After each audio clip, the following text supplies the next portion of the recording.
We showed earlier that many types of expressions, including power laws, exponentials, and saturation curves that are nonlinear in the coefficients, can be transformed to become linear in the coefficients alpha, either by taking a reciprocal or a natural log, or perhaps some other transformation. However, there may be other models that we're interested in that are not so readily transformed. We can still use regression analysis to minimize squared errors, and one way to do that is a method called the Gauss-Newton method. This is an extension of Newton's method to solve nonlinear sets of equations that we talked about in Chapter 4 of the methods text. Now, the equations being solved are the derivatives of the error, or the residuals, at each data point with respect to each element of alpha. Remember that when the model is linear in the unknown coefficients alpha, minimizing the sum of the squared residuals meant solving A alpha equals B. Well, now we have a similar problem that is nonlinear. Recall that when solving a nonlinear system of equations in Chapter 4 of the methods text, we linearized that nonlinear system by taking the first-order Taylor series expansion of each function, and that involved formulating the Jacobian, which is the matrix of first derivatives.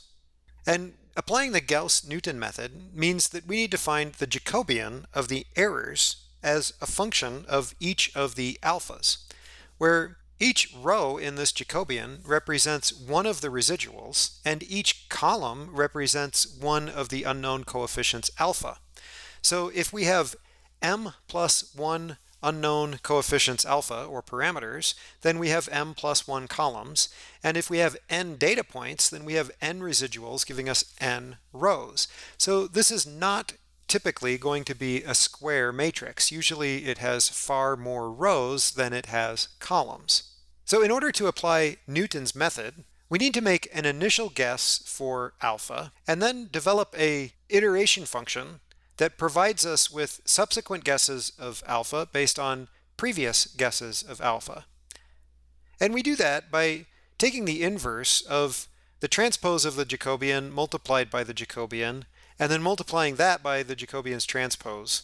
This will converge if the transpose of the Jacobian multiplied by the Jacobian is a well-conditioned square matrix, and if our initial guess alpha 0 is near the solution.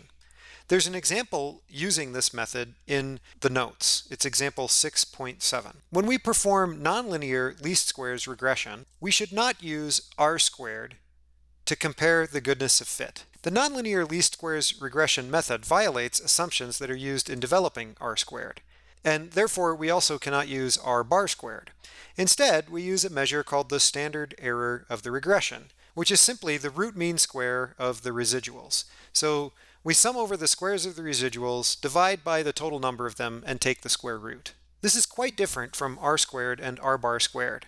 R squared and R bar squared are dimensionless, and R squared always varies between 0 and 1. This allows us, when using R squared and R bar squared, to compare fits over different sets of data and different ranges, maybe even compare fits of data that are measured in different dimensions. However, S always has dimensions of y, whatever our dependent variable is in the model. So it can only be used to compare fits for the same range of data over the same number of points reported in the same units. Next, we'll introduce what we call multiple linear regression. Many times, a model has more than one independent variable. Here we'll call them x1, x2 through xm. The simplest model containing multiple independent variables is one in which the effect of each of the independent variables is added linearly to the effects of the other independent variables. In this case, y is the sum of a constant term plus some scaled value of the first independent variable plus some scaled value of the second independent variable and the third independent variable, and so on up through the mth independent variable. And the scaling factors are alpha 1 through alpha m. For n data points, yi at xi, in m independent variables, where xi is a vector of independent variables, y can be written in matrix and vector form this way, where e is the error at each data point. Multiple linear regression minimizes the residuals E. To do this, we first calculate the sum of the squared errors, which we now call capital E, which is a scalar value. And just as we did for linear least squares regression in a single independent variable, we minimize the sum of the squared errors by taking the partial derivative of capital E with respect to each of the coefficients alpha I and set those equal to 0 for all alphas. This results in m plus 1 equations for the m plus 1 unknown coefficients. The resulting set of partial derivatives can be written in matrix and vector form this way, where the prime indicates taking the transpose. In multiple linear regression, then, we solve this linear set of equations for the unknowns alpha. To summarize what we talked about with respect to curve fitting, when fitting data to linear and polynomial functions, the linear least squares method can be used to calculate the coefficients directly. For linear functions, for polynomial functions, and for linear functions of multiple independent variables. When we have a nonlinear function of the coefficients, such as power laws, exponentials, and saturation functions, these can also still be fit by linear least squares regression if we transform the model equation into a linear form. This may not be the best way to perform the regression, however, because we can also perform nonlinear least squares regression on the untransformed model equations. Often this type of curve fitting is used for parameter extraction, where we want to determine what the unknown rate coefficients for an enzymatic reaction are, for example, or what the virial coefficients should be in a virial equation of state.